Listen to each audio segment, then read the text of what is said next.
Welcome to Tanzania in East Africa. Tanzania is home to many national parks including Serengeti, the famous Mount Kilimanjaro, and the School of St. Jude. With almost 17,000 primary schools, but only roughly 500 senior secondary schools, most Tanzanians are unable to complete school.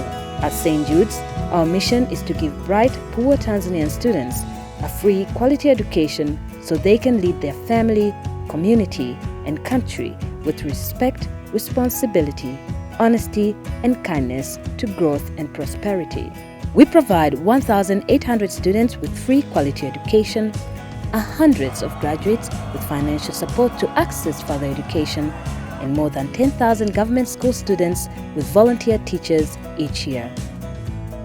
The School of St. Jude also employs almost 300 Tanzanian staff across the 3 campuses and injected 7 million Australian dollars into the local economy in 2020. This is St. Jude's Special, hosted by Victor and Esther. Hello everybody, I'm your co-host Esther. Hi there, great to see you all, and I'm your co-host Victor. And you're all invited to the St. Jude Special. Victor and I both graduated from 6 at St. Jude's last year, and we are going to be speaking to some very special guests and sharing our own St. Jude stories. We can't wait to share the St. Jude Special with you. So just sit back, relax, and let us bring Tanzania to you. The first guest we would like to welcome today needs no introduction. She is the founder of St. Jude's, our very own Mama Gemma. Hi Victor. Hi Esther. Hi. Now, I know lots of our viewers will know you and your story.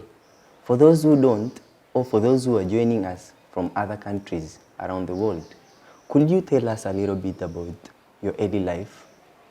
How did a girl from New South Wales country come to open a school in Arusha, Tanzania? So it's a good question. So I grew up in country, Australia, on a sheep and cattle property. I grew up with, I had 7 very wild brothers, so that taught me a lot of survival skills, pretty much from birth. But my parents really believed in education, and so I saw my parents suffer and sacrifice a lot to put my brothers and myself through good schools. Educationally wise, I'm a high school maths science teacher. So I came over here initially to volunteer to teach maths and science. But I noticed that there were a lot of private schools around in East Africa and the school fees were very expensive. So I was young at the time, and when you're young, you think you know everything and you're infallible and everything's going to be all right. So I thought it'd be really easy to build a good quality private school, but a private school that didn't charge school fees. And so that's how the idea of St. Jude's came about. So after working here for a few years, I went back to Australia, told my mum and dad and my brothers that I'm going to build a free private school in Africa, and you can imagine how that went down. But one of my school friends gave me my first donation, and that was $10, and that kick-started the fundraising of which St. Jude's started with. Now I called the school St. Jude after the patron saint, St. Jude. St. Jude is known as the patron saint of hopeless causes. So trying to start a school with $10 is pretty hopeless, don't you think? Sure. So that's why I called the school after St. Jude. And actually it didn't stop there. So could you tell us about St. Jude's today? So St. Jude's, we started the school in 2002 with 3 students. But thankfully, because we've got wonderful staff and parents and our wonderful supporters overseas, we now have about 1,800 students from primary and secondary. We have 300 staff on the payroll, so a lot of Tanzanians are getting employment. And then we have hundreds of students at university, which is exciting. We have now a few campuses, so we have our primary school, and then we have our girls' secondary school that opened last year. And then we have another campus, which is the big secondary school, which is boys, and then co-ed high school. And then finally we have Moivaro, which is where our girls' secondary school are boarding.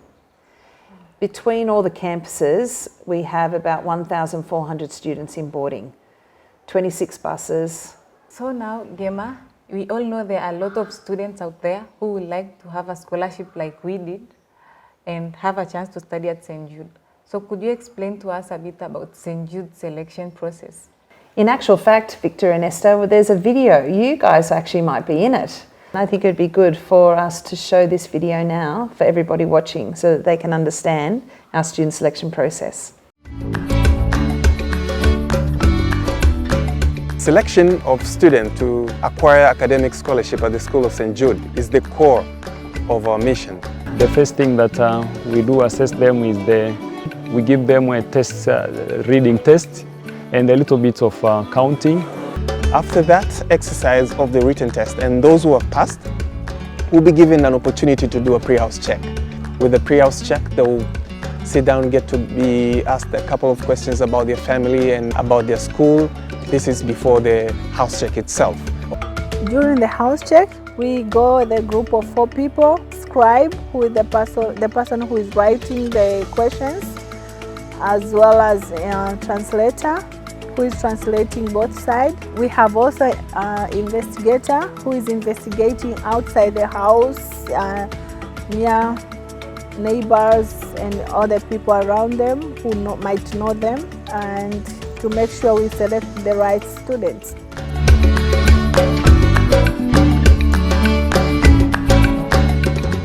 They will be invited to come over to the school on our opening day, where that is when we do a surprise uniform day. We surprise parents with our students, the new students in fact, or their children dressed up in St. Jude's uniform. Thank you, Gemma, for being with us today in this session in the St. Jude Special, and we have actually learned a lot. I've really enjoyed it, Esther. Thanks, Victor. And I'm very, very proud of both of you.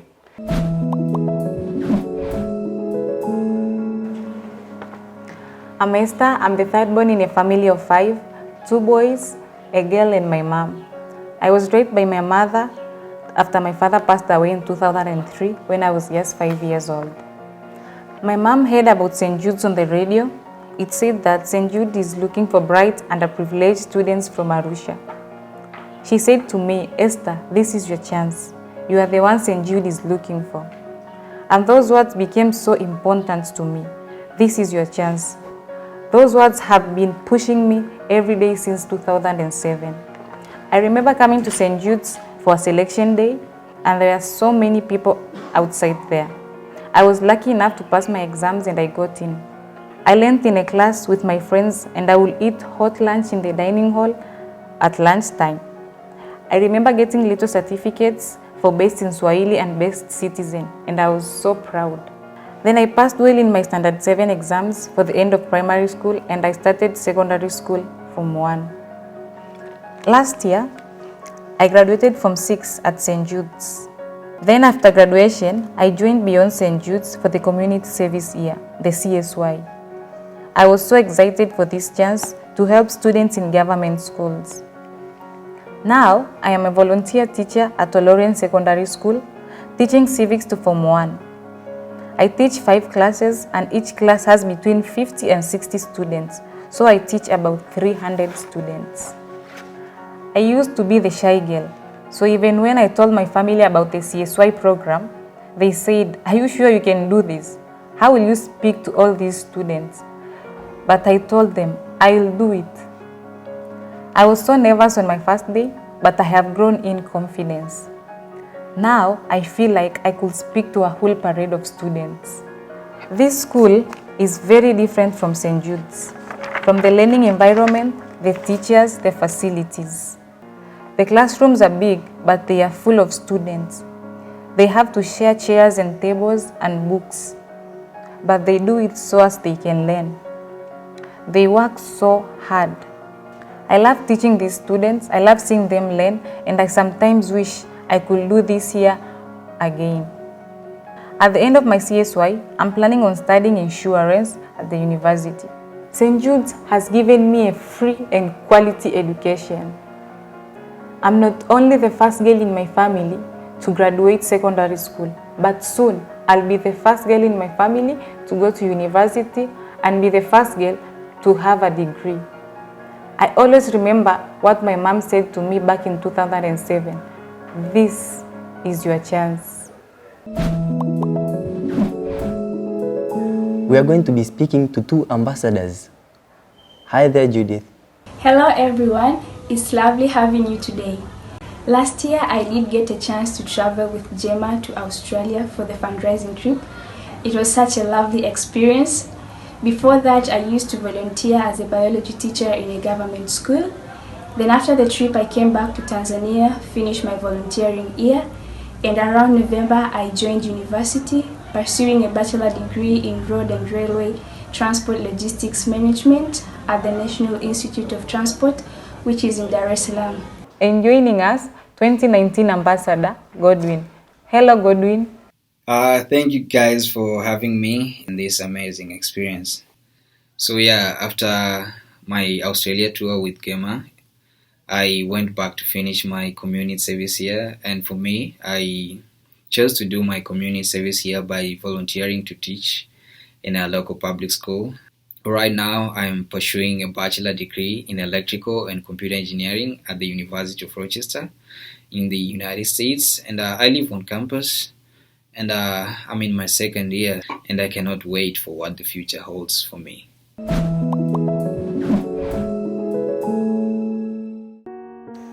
My name is Victor, and I'm the last born of 3 siblings. I have 1 brother and 1 sister, and we're all raised by my mother. My mother wanted me to have good education, so she brought me on the selection day in 2006. There were many other students out there, but I passed the exam. Then I started primary school at St. Jude's in 2007. I loved it straight away, especially the playground. I really missed St. Jude when I was home on holidays. I missed everything about it. After primary school, I continued to secondary school at St. Jude's. It was great studying at Smith campus, and my favorite teacher was Mr. Meshak. My graduation from Form 6 last year was different to usual, but it was such a fun day. It was just our class, our teachers, and Mama Gemma. This year, I am a community service year volunteer, teaching at government school, Olorieni Secondary School. I wasn't actually so nervous about teaching. I got so much practice when I was at St. Jude that I felt ready to teach my classes. There is a lot for me to do, and I'm so proud to be responsible for my students. At university, I want to study health and information system, which involves working with machines like X-rays, CT scans, and MRIs. St. Jude has given me opportunity to discover my passions. Thanks to St. Jude, I have received free quality education, and I'm still learning today. Now we are going to hear from our 2 more past ambassadors, Doris and Windrose. Hi Doris, can you tell us where are you today? Hi Victor and Esther, it's great to be here. I'm studying medicine, and actually I'm in my final year, and I'm so excited. My university is located in the Lake Zone part of our country, and I love it here. So Doris, what field of medicine do you plan to specialize in? I plan to specialize on obstetric and gynecology because first I love it, and also because there are very few gynecologists and obstetricians in Tanzania and Africa at large. And when I finish, I plan to work here in Tanzania and help my community. And Windrose, you are far away from Arusha now. Where are you studying? I am a senior at Trinity College, double majoring in mechanical engineering and economics, and I'll be graduating soon. I'm so excited. And what are your career plans, Windrose? After I graduate, I am going to graduate school in Colorado. I got admitted at Colorado State University, and I'm going to do masters in mechanical engineering, concentrating in energy and energy systems. After that, I am planning to go back to Tanzania and settle in with my family, find a job, and assist them financially, especially sending my other little sisters and brothers to school. And just like that, the St. Jude special is at its end. It's been great to speak to you all and spread the word about St. Jude's. But before we go, we have something to ask you, our international supporters. Esther, Judith, Godwin, Winrose, Doris, and I have all been benefiting from free quality education at St. Jude's. Thanks to you, our sponsors and donors, that we have been able to finish primary school, secondary school, and begin studying and graduating and making a real difference in Tanzania. For us, life has changed for the better, but still, there are many students who are unsponsored or yet to begin their St. Jude stories. You can sponsor an academic scholarship for a St. Jude student like me, or make a donation by visiting schoolofstjude.org and make a real difference in our lives of our family and the communities. And if you have already donated, thank you so much from all of us here in Tanzania. Your donation to the School of St. Jude is fighting poverty through education.